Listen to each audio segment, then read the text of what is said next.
हूं सुनो रक्त से लिखी हुई कुर्बानी, जिसके कारण मिट्टी भी चंदन है राजस्थानी। रावल रत्न सिंह को छल से कैद किया खिलजी ने, कालजयी मित्रों से मिलकर दगा किया खिलजी ने। खिलजी का चित्तौड़ दुर्ग में एक संदेशा आया, जिसको सुनकर शक्त शौर्य पर फिर अंधियारा छाया। 10 दिन के भीतर न पद्मिनी का डोला यदि आया, यदि न रूप की रानी को तुमने दिल्ली पहुंचाया, तो फिर राणा रत्न सिंह का शीश कटा पाओगे, और शाही शर्त न मानी तो फिर पीछे पछताओगे। यह दारुण संवाद लहर सा तोड़ गया रण भर में, यह बिजली की तरह क्षितिज से फैल गया अंबर में।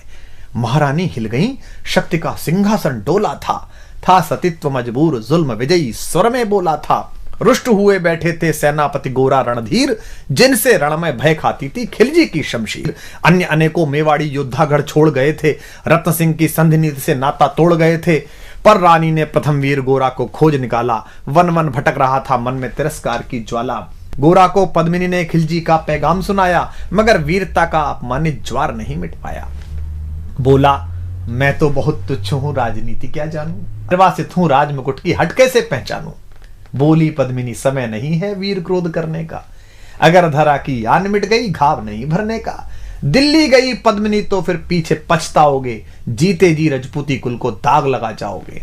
राणा ने जो किया कहा वह माफ करो सेनानी, यह कह गोरा के चरणों पर झुकी पद्मिनी रानी। अब है ये क्या करती हो गोरा, पीछे हट बोला, और रजपूती गरिमा का फिर धधक उठा था शोला। महारानी हो तुम, सिसोदिया कुल की जगदम्बा हो, प्राण प्रतिष्ठा एक लिंग की ज्योति अग्निगंधा हो, कि जब तक गोरा के कंधे पर दुर्जय शीश रहेगा, महाकाल से भी राणा का मस्तक नहीं कटेगा। तुम निश्चिंत रहो महलों में देखो समर भवानी, और खिलजी देखेगा केसरिया तलवारों का पानी। राणा के सकुशल आने तक गोरा नहीं मरेगा, एक पहर तक सिर कटने पर भी धड़ युद्ध करेगा।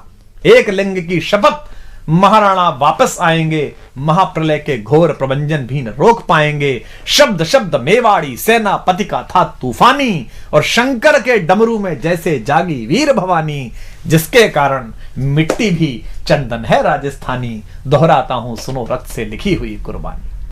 के खिलजी मचला था पानी में आग लगा देने को, पर पानी प्यासा बैठा था ज्वाला पी लेने को। गोरा का आदेश हुआ, सज गए 700 डोले। योजना बनी कि भाई आएंगे पद्मिनी, चलो ठीक है। अब कैसे आएंगी, तो 700 डोले सजाए गए, हर डोले में एक मेवाड़ी वीर बैठा, 4 कहार, 5 लोगों की एक पालकी, और अपने 700 सहेलियों के साथ आएंगी। तुरंत तैयार हो गया खिलजी के, ये तो बहुत अच्छा है, ऐसा इतिहास में है और वो भी लिखते हैं। तो अब किस तरीके से इसको किया है, इस पूरे प्रसंग को देखिए कि गोरा का आदेश हुआ, सज गए 700 डोले, और बांकुरे बादल से गोरा सेनापति बोले, खबर भेज दो, खिलजी पर पद्मिनी स्वयं आती है, अन्य 700 सखियां भी वो संग लिए आती है।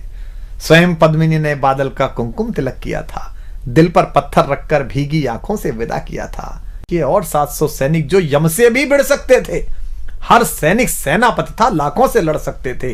एक एक कर बैठ गए, सज गई डोलियां पल में, मर मिटने की होड़ लग गई मेवाड़ी दल में, मर मिटने की होड़ लग गई थी मेवाड़ी दल में। हर डोली में एक वीर था, 4 उठाने वाले, 5 ही शंकर के गण की तरह समर मत वाले। 5 ही अपने आप में अद्भुत थे। बजा कूच शंख सैनिकों ने जयकारी लगाई, हर हर महादेव की ध्वनि से दशों दिशा लहराई। गोरा बादल के अंतस में जगी ज्योति की रेखा, मातृभूमि चित्तौड़ दुर्ग को फिर जी भर कर देखा। कर अंतिम प्रणाम घोड़ों पर चढ़े सुभग अभिमानी, उन्हें पता है कि वो जहां जा रहे हैं वहां से जीवित वापस आना बहुत मुश्किल है। कर अंतिम प्रणाम घोड़ों पर चढ़े सुभट अभिमानी, देशभक्ति की निकल पड़े लिखने को अमर कहानी, जिसके कारण मिट्टी भी चंदन है राजस्थानी। दोहराता हूं सुनो रक्त से लिखी हुई कुर्बानी। जा पहुंचे डोलियां एक दिन खिलजी की सरहद में, उधर दूत भी जा पहुंचा खिलजी के रंग महल में। बोला, शहंशाह पद्मिनी मलिका बनने आई है, रानी अपने साथ हुस्न की कलियां भी लाई है। एक मगर फरियाद फकत उसकी पूरी करवा दो, राणा रत्न सिंह से केवल एक बार मिलवा दो। खिलजी उछल पड़ा यह कह फौरन हुक्म दिया था, खिलजी उछल पड़ा यह कह फौरन हुक्म दिया था। बड़े शौक से मिलने का वह शाही फरमान दूत ने गोरा तक पहुंचाया। गोरा झूम उठे, क्षण बादल को पास बुलाया। बोले, बेटा वक्त आ गया अब कट मरने का, बोले बेटा वक्त आ गया है अब कट मरने का। मातृभूमि मेवाड़ धरा का दूध सफल करने का। यह लोहार पद्मिनी भेष में बंदिग्रह जाएगा, केवल 10 डोलियां लिए गोरा पीछे धाएगा। यह बंधन काटेगा, हम राणा को मुक्त करेंगे। घुड़सवार कुछ उधर आगे की ही तैयार रहेंगे। जैसे ही राणा आए वे सब आंधी बन जाएं और उन्हें चित्तौड़ दुर्ग पर वे सकुशल पहुंचाएं। राणा जाएं जिधर, शत्रु को उधर न बढ़ने देना, और एक यवन को भी उस पथ पर पांव न धरने देना। मेरे लाल लाड़ले बादल आन न जाने पाए, तिल तिल कट मरना मेवाड़ी मान न जाने पाए। ऐसा ही होगा काका, रजपूती अमर रहेगी, बादल की मिट्टी में भी गौरव की गंध रहेगी। तो फिर आ बेटा बादल, सीने से तुझे लगा लूं, हो न सके शायद अब मिलना, अंतिम लाड़ लड़ा लूं। यह कह बाहों में भरकर बादल को गले लगाया। धरती कांप गई, अंबर का अंतस मन भर आया।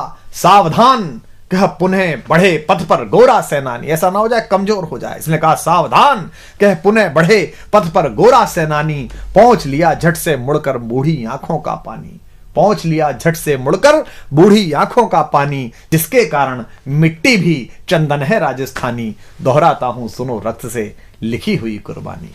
तो अब योजना का क्रियान्वयन देखिए आप, कि गोरा की चातुरी चली, राणा के बंधन काटे, छांट छांट कर शाही पहरेदारों के सर काटे। लिपट गए गोरा से राणा, गलती पर पछताए, सेनापति की नमक हलाली देख नयन भर आए। पर खिलजी का सेनापति पहले से ही शंकित था, वह मेवाड़ी चट्टानी वीरों से आतंकित था। जब यह मिलन लखा समझ पद्मिनी नहीं आई है, मेवाड़ी सेना खिलजी की मौत साथ लाई है। पहले से तैयार सैन्य दल को उसने ललकारा, निकल पड़ा टिड्डी दल, रण का बजने लगा नगाड़ा। दृष्टि फिरी गोरा की मानी, राणा को समझाया, रण मतवाले को रोका, जबरन चित्तौड़ पठाया कि आप तो जाई। राणा चले तभी शाही सेना लहरा कर आई, खिलजी की लाखों नंगी तलवारें पड़ी दिखाई। खिलजी ललकारा, दुश्मन को भाग न जाने देना, रत्न सिंह का शीश काटकर ही वीरो दम लेना। टूट पड़ो मेवाड़ी शेरों, बादल सिंह ललकारा, हर हर महादेव का गर्जा नववेदी जयकारा। निकल डोलियों से मेवाड़ी बिजली लगी चमकने, काली का खप्पर भरने तलवारें लगी खटकने। वही जो सब बैठ के आई थी सखियों के वेश में, जो सुबह सेनापति आए थे, जो सेना नायक आए थे, वो लड़ मरे। राणा के पथ पर शाही सेनापति तनिक बढ़ा था, पर उस पर तो गोरा हिमगिरी सा अड़ा खड़ा था। कहा जफर से, एक कदम भी आगे बढ़ न सकोगे, यदि आदेश न माना तो कुत्ते की मौत मरोगे। रत्न सिंह तो दूर, न उनकी छाया तुम्हें मिलेगी, दिल्ली की भीषण सेना की होली अभी जलेगी। यह कह महाकाल बनकर गोरा रण में हुंकारा, लगा काटने शीश समर में बही रक्त की धारा। खिलजी की असंख्य सेना से गोरा घिरे हुए थे, पर वे मानो रण में मृत्युंजय बने हुए थे। इतने सारे सैनिक और एक योद्धा, पुण्य प्रकाशित होता है जैसे अगणित पापों से, फूल खिला रहता असंख्य कांटों के संतापों से। वो मेवाड़ी शेर अकेला लाखों से लड़ता था, बड़ा जिस तरफ वीर उधर ही विजय मंत्र पड़ता था। इस भीषण रण से दहली थी दिल्ली की दीवारें, गोरा से टकरा कर टूटी खिलजी की तलवारें। मगर कयामत देख अंत में छल से काम लिया था, गोरा की जंघा पर अरि ने छिपकर वार किया था, पैर पर तलवार मार दी। जो ही गिरे वीरवर गोरा जफर सामने आया, शीश उतार दिया धोखा देकर मन में हर्ष आया। मगर वाहरे मेवाड़ी गोरा का धड़ भी दौड़ा, किया जफर पर वार की जैसे सिर पर गिरा हथौड़ा। एक बार में ही शाही सेनापति चीर दिया था, जफर मोहम्मद को केवल धड़ ने निर्जीव किया। काका का धड़ लख बादल सिंह महारुद्र सा गरजा। अरे कायरो नीच बांगड़ो, छल में रण करते हो, किस बूते पर जवा मर्द बनने का दम भरते हो। यह कहकर बादल उस क्षण बिजली बनकर टूटा था, मानो अंबर से धरती पर अग्निशिरा। सदियों दोहराएंगी बादल की रणरंग कहानी। अरिका भाला लगा पेट में, आते निकल पड़ी थी, जख्मी बादल पर लाखों तलवारें खिंची खड़ी थी। कसकर बांध लिया आंतों को केसरिया पगड़ी से, पेट फट गया और पगड़ी उतारी और इस पर बांध ली। रंचक डिगा न वह प्रलयंकर, सम्मुख मृत्यु खड़ी से। अब बादल तूफान बन गया, शक्ति बनी फौलादी, मानो खप्पर लेकर मैं रण में लड़ती हो आजादी। उधर वीरवर गोरा का धड़ अरिदल काट रहा था, उधर वीरवर गोरा का धड़ अरिदल काट रहा था, और इधर बादल लाशों से भूतल पाट रहा था। आगे पीछे दाएं बाएं जमकर लड़ी लड़ाई, उस क्षण समर भूमि में लाखों बादल पड़े दिखाई। मगर हुआ परिणाम अंत में वही कि जो होना था, उनको तो कण कण अरियों के शोणित में धोना था।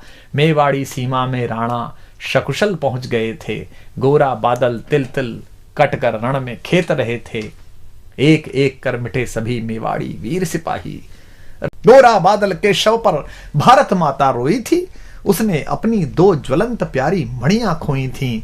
धन्य धरा मेवाड़, धन्य गोरा बादल अभिमानी, जिनके बल से रहा पद्मिनी का सतत्व अभिमानी। धन्य धरा मेवाड़, धन्य गोरा बादल बलिदानी, जिनके बल से रहा पद्मिनी का सतत्व अभिमानी, जिनके कारण मिट्टी भी है चंदन राजस्थानी। दोहराता हूं, सुनो रक्त से लिखी हुई कुर्बानी।